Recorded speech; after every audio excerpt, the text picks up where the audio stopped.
Yo, yo, yo, what's going on? What's going on? What's going on, beautiful people? I am Terrell, Hall of Fame, D-Line, TBKC, and all that other good, sweet, beautiful, wonderful shit.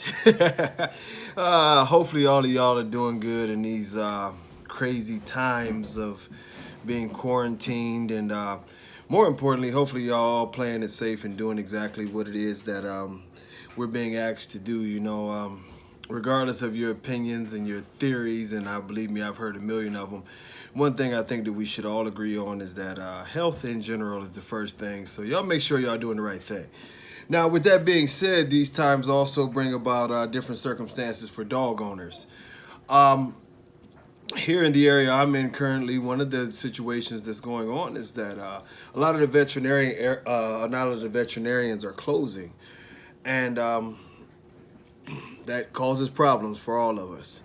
Now, if you're this could apply for all the time usage or some of the time usage, but here's just a few tips, and we can't go into every single situation, but you know a lot of us want to go on the computer and we want to diagnose through Google, which is a good method when you start putting in the symptoms. Bottom line, I don't care what anybody tells you.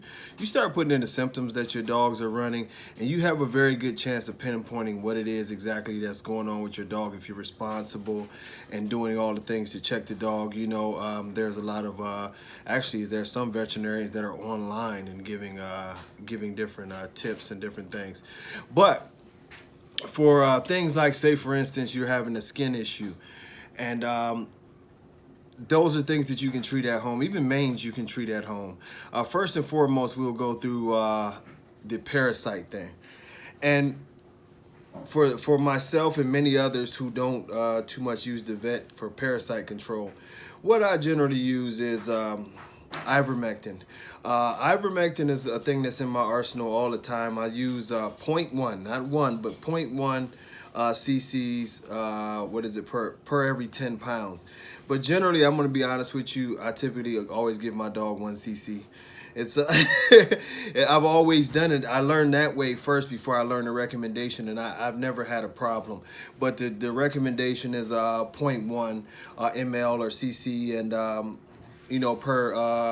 per 10 pounds, and it's very, very effective in treating heartworms. It's Demodex mites, many intestinal parasites, pretty much most intestinal parasites besides tapeworm. You can get ivermectin pretty easy online or at your feed store, Tractor Supply, and you have to generally pull it out with the syringe and screw it off, and of course I shoot it into their mouth. Some people actually inject it under the skin. I prefer to just go ahead and shoot it in the mouth. And the rule of thumb is that usually when you do it in the mouth, you may lose a little bit because of the saliva and the dog's ability to get some of it out. But generally, like I say, it's worked good. I've not had a huge problem with parasites because of that anyway. Now, as far as the when you talk about the roundworms, the tapeworms, the hookworms, Panicure, if you can get your hands on it, Panicure and Safeguard, those have been my go-to for years. I actually got a bad batch before, but that's one time in 23, 24 years, so it is what it is. But generally you get the goat dewormer. The reason why you get the goat dewormer is because it's a liquid. The liquid you can shake up and it's evenly distributed. Now, in a pinch, you can get the paste, but the one thing I will tell you about the paste is made in a way that you're supposed to give the whole dosage to the cow.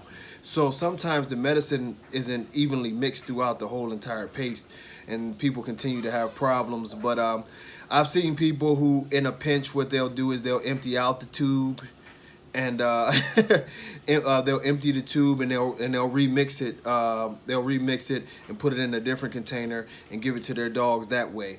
So that's something that you can do, and that takes care of pretty much. If you're doing ivermectin and you're doing Safeguard Panicure, you're pretty much taking care of all the worms that you need to, including heartworms. It is a heartworm preventative. It is not a heartworm treatment if your dog tests positive for heartworms. Remember that, but if you look at most of the over-the-counter heartworm preventatives, and I mean, they all have ivermectin in them, and a lot of medications have ivermectin in them. Now, what I do recommend is, especially with your Safeguard and Panacure, is that you sort of rotate and you try other wormers like every other month type of thing, or even if you go 2 months on one with another one, because the reason being is that parasites tend to adapt. And if you're doing the same thing over and over, you've got your own little ecosystem in your yard. The parasites that are there in your yard will start to adapt. So if you hit them with a change up every now and then, it's good. Another thing that's on the natural side that you can do, y'all have heard me talk about it before, is apple cider vinegar. Most parasites hate apple cider vinegar. The acidity in it, it drives them crazy. You know, fleas, ticks, they just don't like it.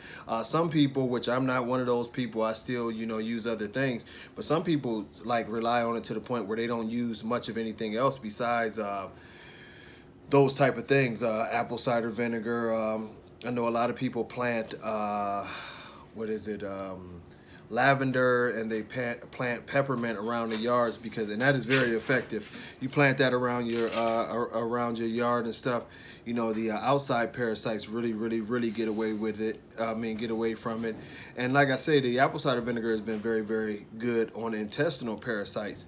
Now, when it comes to antibiotics, Walmart has jumped into the game. Of course, they jump into every game, but you can get the fish antibiotics from Walmart. This is another thing where I tell you this.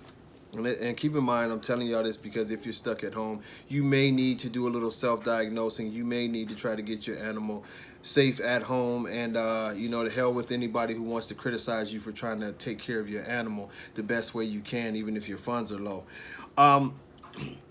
When it comes to like respiratory issues and skin issues, cephalexin has been a go-to forever, and if you've taken your dog, you've probably always gotten a dosage of cephalexin. You can get that in the fish antibiotics, and it's not different from anything else. It really works effectively for skin issues and like I say, lung issues and a multitude of other issues.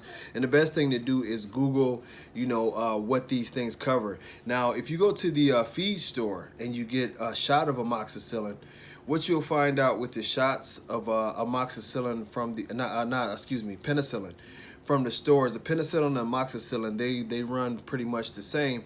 But one of the things about the penicillin now is it doesn't cover a lot of the things that the amoxicillin covers. So yes, the penicillin can be effective, and the penicillin can be very effective. But if it doesn't cover the area of what you're trying to treat, then you'll miss out on it. So what you need to do is you need to go to Walmart or some of the fish places or whatever, and you get their version of amoxicillin. And I found out that it's very effective, a lot more effective than the penicillin, but it's an oral. Now, if things are all the way real and you're in a bind, in a serious bind, or you've got another serious illness that you may need to treat, and like I say, you might not be able to get there. And it's something that I typically keep on hand, but I don't like to overuse any antibiotics because they do kill all bacteria. But Cipro, Cipro is same thing as Baytril. Cipro will I always call it the death pill. Cipro, if you got your worst situation, Cipro tends to come in and takes care of it. It's very strong. Should not be ran for over 14 days, in my opinion. Generally now, that's if you had an in-yard fight, if your dog has especially caught some kind of infections from being attacked. Cipro is a great go-to because it kills everything. It'll bring, I've literally seen that stuff bring dogs damn near back from the dead with infections. So these are all things that you want to think about when you're at home. You want to look into the natural remedies, cuts and bruises. You don't forget about your honeys and gingers and all of these different things. But you know, do research. Don't feel free to you know, inbox me or ask me a question if you're in a bad situation, because there are a multitude of situations. You know, some of us are going to run into those situations where you need a female to be checked on while she's pregnant and different things like that. So my best advice on those situations is plan ahead, man. Your normal vet might be gone, but there are certain vets that are still staying open and still doing the emergency procedures. You need to get with them way ahead of time, not the week of, especially not the day before. But you need to start searching out people now, because we don't know when these quarantines are going to end, and we need to be on top of that. This video could actually be like 30 minutes, because we would be talking about every issue. But the main thing is, I do recommend Google, and I recommend the professional Googles. And with that being said, man, I'm gonna jump off of here because I hear somebody's about to start acting up in the corner over here. But you know, y'all do the best you can, man, and stay safe through this thing. And like I said, if you have any questions, you know, get at me, man. 346-349-9840. I will give you the best advice that I can, and hopefully we get through this thing and y'all stay healthy and keep the dogs healthy and everything else. Until next time, much love. Peace.